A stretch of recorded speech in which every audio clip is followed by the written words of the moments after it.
રાજકોટના સહકાર main road ઉપર પીપળિયા હોલ નજીક લૂંટના ગુનામાં સંડોવાયેલા યુવાન ઉપર અજાણ્યાઓએ હિંસક હુમલો કરતા તેને સારવાર માટે હોસ્પિટલમાં ખસેડવામાં આવ્યો હતો। રાજકોટ શહેરના ગાંધીગ્રામ વિસ્તારમાં રહેતો સંદીપ ઉર્ફે માઇકલ મકવાણા નામનો યુવાન રવિવારની સમી સાંજે સહકાર મેઇન રોડ ઉપર આવેલ પીપળિયા હોલ નજીક જઈ રહ્યો હતો ત્યારે એક શખ્સ છરી લઈને ધસી આવ્યો હતો અને છરી વડે આડેધડ હુમલો કરીને ગંભીર રીતે ઈજાઓ પહોંચાડી હુમલોખોર યુવાન નાસી છૂટ્યો હતો। ગંભીર રીતે ઘવાયેલા સંદીપ મકવાણા નામના યુવાનને સારવાર અર્થે સિવિલ હોસ્પિટલમાં ખસેડવામાં આવ્યો છે। આ ઘટનાને પગલે લોકોના ટોળા એકઠા થઈ ગયા હતા અને ઘટના અંગે કંટ્રોલમાં જાણ કરાતા ભક્તિનગર પોલીસ સ્ટેશનનો સ્ટાફ દોડી ગયો હતો અને જરૂરી કાર્યવાહી હાથ ધરી હતી। ગંભીર રીતે ઘવાયેલા યુવાનની હાલત નાજુક હોવાનું જાણવા મળી રહ્યું છે। ઘટના સ્થળે એકઠા થયેલા લોકોના મુખે ચર્ચાતી વિગતો મુજબ હુમલાખોર યુવાન પોતે થોડા સમય પૂર્વે જેલમાંથી છૂટ્યો હોય અને હુમલો કર્યો હોય તેવી વિગતો મળી રહી છે।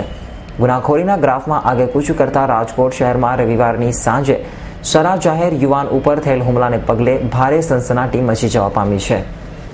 ગાંધીગ્રામના સંદીપ મકવાણા ઉર્ફે માઇકલ કરીને જે છોકરો છે એનું બાઇક લઈ અને ત્રિશુલ ચોકમાં આવેલો અને ત્રિશુલ ચોકમાં એના કોઈ સાથે તકરાર થતાં કોઈ અજાણ્યા માણસે જમણા પગમાં તેમજ હાથ ઉપર છરીઓના 2-3 ઘા મારી દીધેલ છે।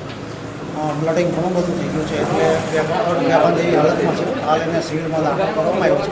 એકચ્યુઅલી શું કારણ બન્યું છે, કોણ મારવાવાળા છે એ બાબતની અમે હજુ તપાસ કરી રહ્યા છીએ અને તપાસ દરમિયાન જાણવા મળશે એકચ્યુઅલી કોણ આરોપી છે।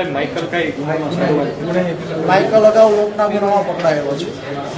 હાલત કેવી છે અત્યારે? હાલ તો ઓપરેશન થિયેટરમાં છે પણ વાંધો નહીં આવે, આમ સારી છે। Devang Bhojani, S9 news, Rajkot.